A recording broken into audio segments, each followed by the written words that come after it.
name is Robert Calvert. I'm here today to talk to you a little bit further about Ariba's SAP catalogs and determine what best fits your needs as a supplier in terms of presenting your goods to the eyes of your customers.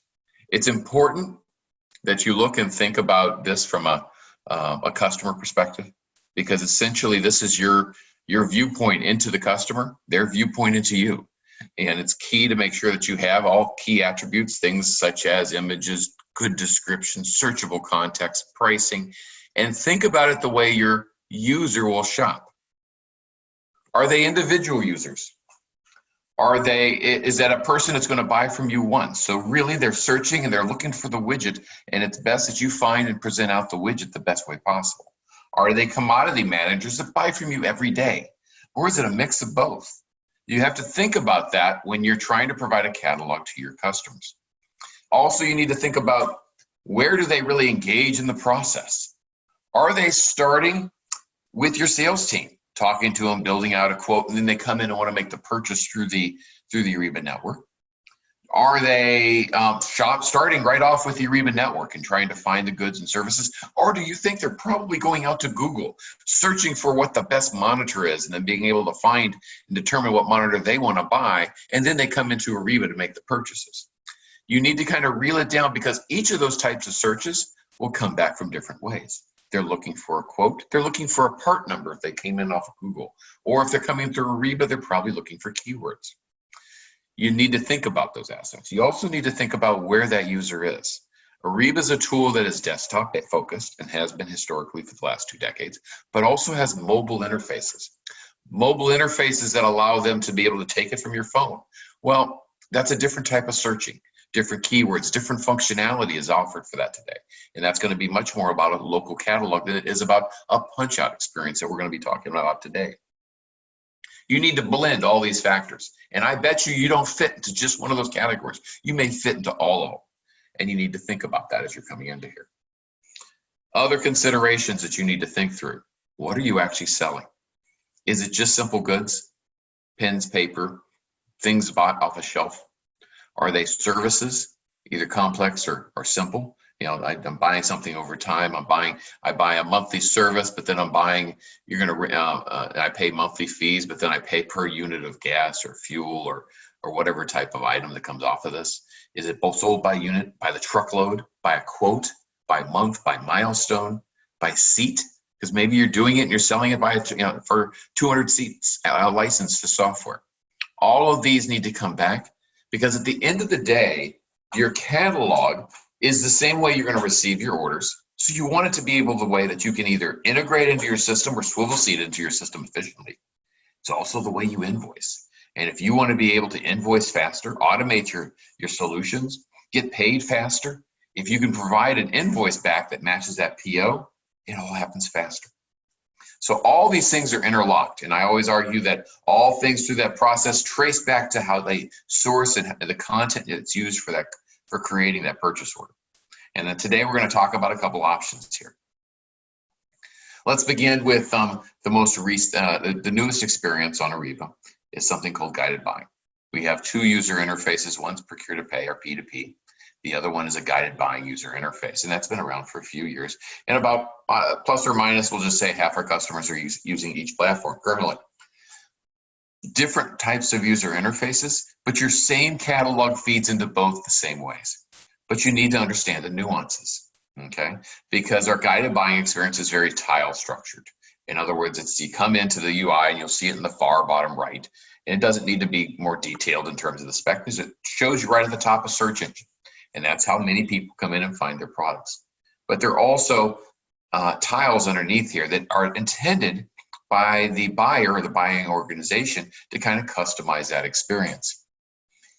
Maybe it says, like, I come in and it's like purchase IT. And now I have all the guidelines, and it provides ways for the users to understand what their policies are and practices.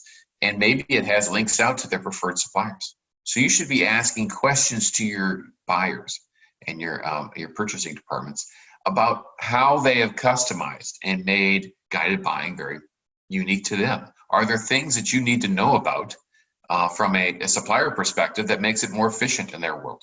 Keywords that they may have tied into certain search tiles. Or can you possibly add a link to our Punchout from your the guided buying experience is a question you kind of drive towards them, because those type of links get you right to your storefront and a good experience. You may have available to you things that go beyond purchasing. Maybe it's about warranty lookup. Maybe you are in the life sciences spaces, and there are websites that are very focused for the researchers and the medical researchers. And they're not necessarily for purchasing, but they're very tied to what them making purchasing decisions. And you want to make these links available to them. There are things that could be positioned onto a specific buyer's user interface and a tile.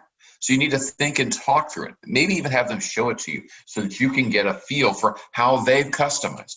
Because the guided buying tiles and guided buying UI is going to be functionally the same for every user, but the look and feel may be different because they capitalize on different features. So once again, you're never going to know exactly their experience unless you talk to them about that. Mentioned also the very top of the screen is focused on keywords. Okay, it's a search engine. And you come in and you see at the very top of that screen over here is just a field where you're going to type in the word widget, and you're going to want to find items that are widget related.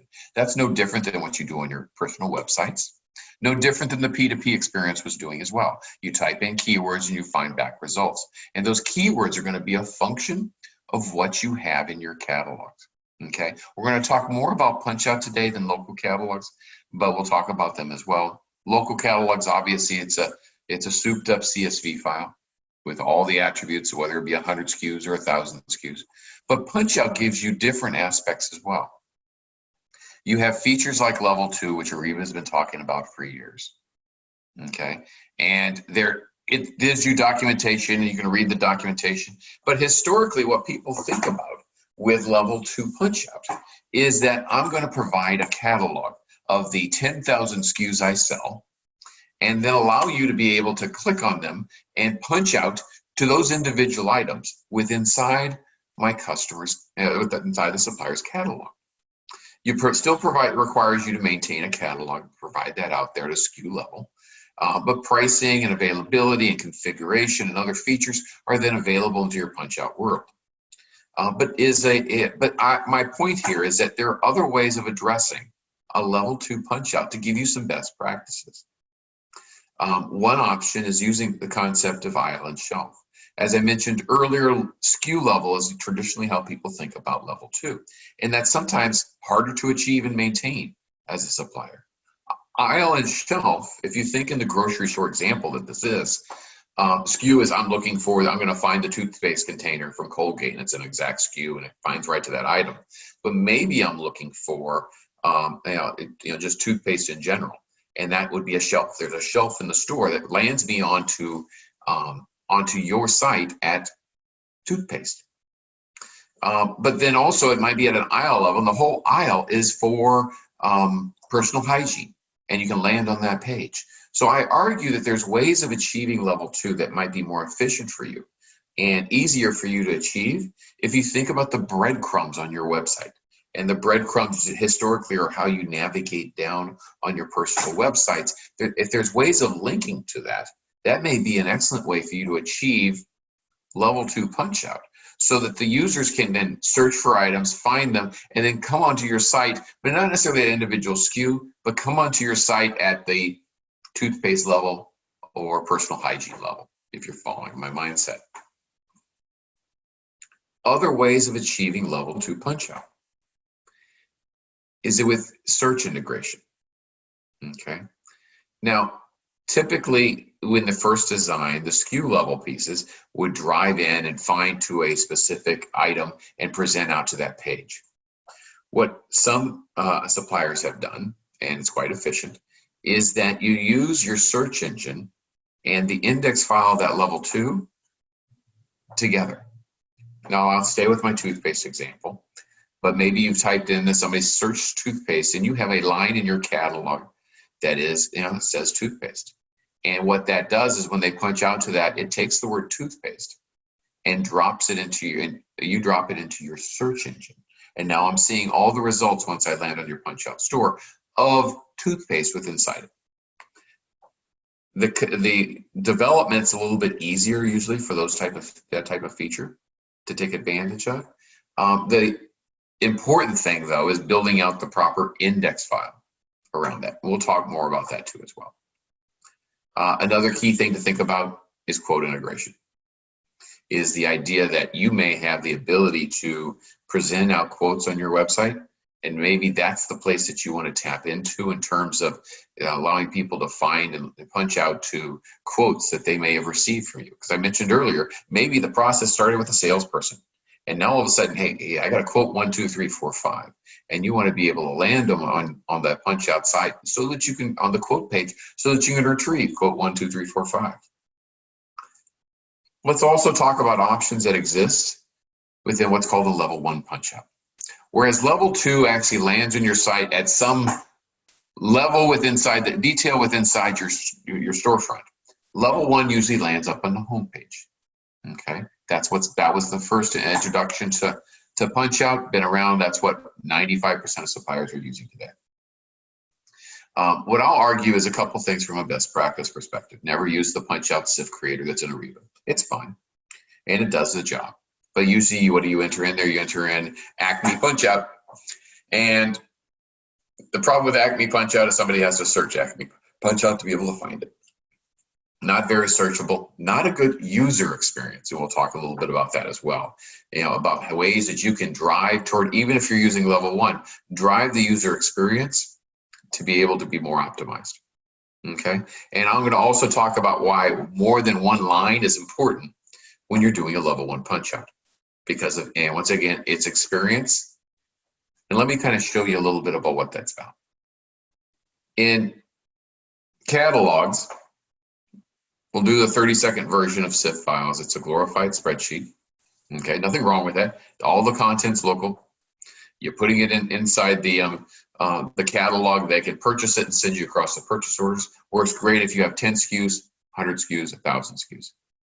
Okay, but let's continue on and talk about the level 1 and level 2 punch outs that I've already been talking through. And let's stay with the last one I was discussing, level 1 punch out. And I talk about it thinking about the punch out SIF, which is the link, everything runs through the Ariba network using a SIF file. Okay, and if we take advantage of the level 1 punch out and make it more than one line, it becomes an index file, if you want to think about it that way. A way of which I'm going to search and then I'm going to find your punch out site. Use keywords inside this structure. We'll talk a little bit here too as well in a minute. And let that be the way that we drive them to your punch out link to their results page. Okay, and then you use the item description to drive the click. Okay, what you're seeing down below there is just an excerpt from a SIF file. Okay, no, it's not presented there as a column on the far right that gives you all the keywords: toothpaste, Colgate, mouth, dental, all of search words. Okay, that maybe are there in it from a keyword perspective. And at the end of the day, when those keywords are found in the Ariba search engine, it brings a message that says something as simple as find your brushing items from the Acme Punchout. And if you see in here, there's the idea is that you could build out that from all the major breadcrumbs inside your website. Anytime, almost everybody's website, you go to products, and there's always like maybe 10 or 12 major categories. Well, be simple, do right to that. Drive to that, because now, not just that it's more searchable, okay, but what presents out to the customer is words not like Acme Punchout, but that find your blank on the Acme Punchout. Okay, that's much more user-friendly. Okay, if you want, you need to think about a user in the way they're going to think about the language and options of your site. Okay, and what you see on the far right is, this is once again guided buying UI, but that's one of the results I would have painted there. Find your blank items at the supplier punchout, and you have control over what language you choose there. I like this kind of formatting of find your blank, but you can do other things there too. Configure your server at Acme Punchout. Okay, build your office cubes at Acme Punchout. Customize your t-shirts at Acme Punchout. All of those things are there. Customize your business card. Okay, those type of things are much more about what the user's wanting to see in the results. It makes me click. Okay, when I find that language over here in that field, This makes me click, so I want to see it. Now this is actually in that same thing, the image column would have had your logo, but I took it off because it was in this example here. But your logo would appear right here. And it's still a level 1 punch out, but it's so much more than what you are today. Because the only way they're finding you today is because if you're using that standard SIF file with one line, is because the users used to the idea that if I'm going to find Acme, I got to search for the word Acme. Well, your user may not care who you are as a supplier. They just need to buy the toothbrush. Okay. Excellent. So get you a little baseline, lets you take the file that auto generates in that example earlier. The Ariba has this tool to let you create a one-line SIF. Download it. Then that way you have the format, and then play within this concept. Add 10 lines to it, and then make that the one you share with your customers. Okay. Now your level 1 both is more searchable, and better customer experience when they hit the click. Let's expand upon that with some of the other recommendations that I talked about from a level 2 punch out. Once again, all we're talking about with the SIF file is treat it as an index file. It's ways to find your goods and services. And you have several options here. I talked about it earlier with the idea that you could link it to your search field. Okay. In the example you see below, it's just the search word could have been toothbrush. It could have been hammer. It could have been shovel. It could have been computer, could have been printer, could have been ink. Okay. And I'll tie it back to the idea that your item description, and more importantly, your keywords, could be the item that helps you find that. But now all of a sudden you're driving toward all the major keywords on your site. You know what they are. You know what people are searching for in your system. You're optimizing it on your personal site. Take those same keywords and now drive that as being your index file. Okay, it's still level 2, because if you're passing it in and then it shows up not just on the home page, but on the search results page based on the value you populated in the supplier part ID, now you've linked this index file to your search engine, to the results, and it still saves the clicks of the customer experience. One of the key values of level 2 is making it searchable, but also reducing the clicks and making the experience more seamless to the customer. Other options, we talked about breadcrumbs, okay, and doing that for simple level, aisle and shelf kind of concept. And if you're a computer company, it's to my printers, it's to my laptops, my PCs, etc. And you can tie it to a breadcrumb key in your system, where you guys and that breadcrumb key down here might be something that lets you land into some of your hierarchy. So your system might recognize the value that you have here, and it drops it into certain pieces of your hierarchy immediately. Okay, different type of development on your end, different type of experience. Sometimes certain keywords lead you to what's called wedge pages on your site, and that could be the concept that you're taking advantage of here. Something else I've seen in the past, and personally my past, is just 2 simple lines in my Punchout SIF. One is to request a quote. Request a quote from Acme. Retrieve a quote from Acme. In this, you may be able to link to your actual quote request page and quote results page, so that I can come in, as I said earlier, maybe I need to create a quote and somebody creates it, and you guys offline have notified me that I have a quote out there. I can come back and click again, click on retrieve a quote from Acme, and now I provide the quote number on your page and be able to see and experience that much more seamlessly. There's nothing wrong with a value-added sale model in this world of Ariba and Punchout. You just need to make it easier for them to achieve that. The last one is the traditional level 2, linking that index file to the SKU and the part number. And that's where, as you see in the 4th example there below, it's a supplier part number. And it typically is a way of landing directly on the item that somebody's searching for. You could tap it into the search engine and see the results, but then that's an extra click. But the traditional goal is that if I type in the part number, it should both land on that search and then subsequently provide me the actual item details page within inside your Punchout. All of these provide a nice viewpoint to your customers in a ways of capitalizing on level 1 and level 2 functionality, which maybe you didn't look at before. Maybe this makes it an easier ask for your IT departments when you're trying to take advantage of some of those features. Things like level 1 Punchout that I mentioned are ways that you could opt and do it operationally without ever having to change development. The level 2 are ways of reducing the work. That maybe SKU level is too hard and complicated. Maybe you can achieve some of your things with the search functionality, breadcrumbs, quote pages, etc. I want to thank you for your time today. My name is Robert Calvert. If you have questions relative to this, I can be reached at robert.calvert@sap.com. And I thank you very much for your time.